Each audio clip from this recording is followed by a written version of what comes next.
Sisi ko. Hello mga sisi, good morning. Gumawa pala ako ng tortang labong. Hindi ko napakita sa inyo yung in-slice kong sibuyas, bawang, tapos hotdog. Lagyan ko na yan ng harina, para crispy fry. Siyempre, nilaga muna natin yung labong bago natin ihalo dito. Yan. Lagyan na natin yung labong na ano ko na ito na laga ko na. Yan, halo-halo lang natin yan. Saka lagyan natin ng paminta. I-prito natin mamaya. Lagyan natin ng crispy fry para hindi na tayo magtipa ng steam. Saka masarap yung pagkaluto ng labong. Binuhos ko na yung harina. Dinagdagan ko ng harina. Saka lagyan natin ng itlog sa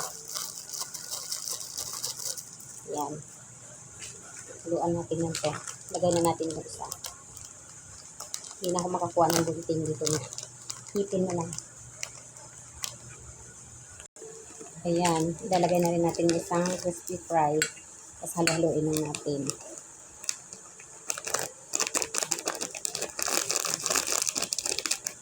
Ilagay din tayo ng isang durog na paminta.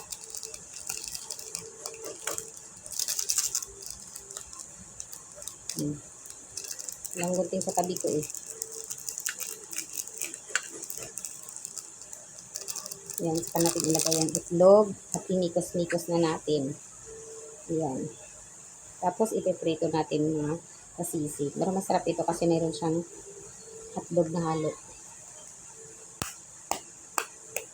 Iturga tayo ng labong. Isang itlog lang nilalagay ko.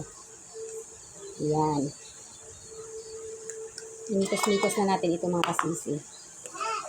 Ito naman kasisi, ready to prito na lang. Ayan. Nanikos-nikos ko na. Yan ang itsura niya.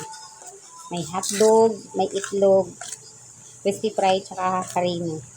Sibuyas, bawang, paminta. Nilagyan ko siya ng seasoning.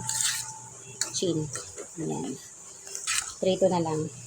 Ito yung ating finished product na tortang labong. Piprito na lang yun guys. Magpapadidi muna ako ng ating baby. Meron pa na ito kita sa inyo piprito. Ito na yung aming na french fries. Ayan na. Finished product ng ating labong na torta.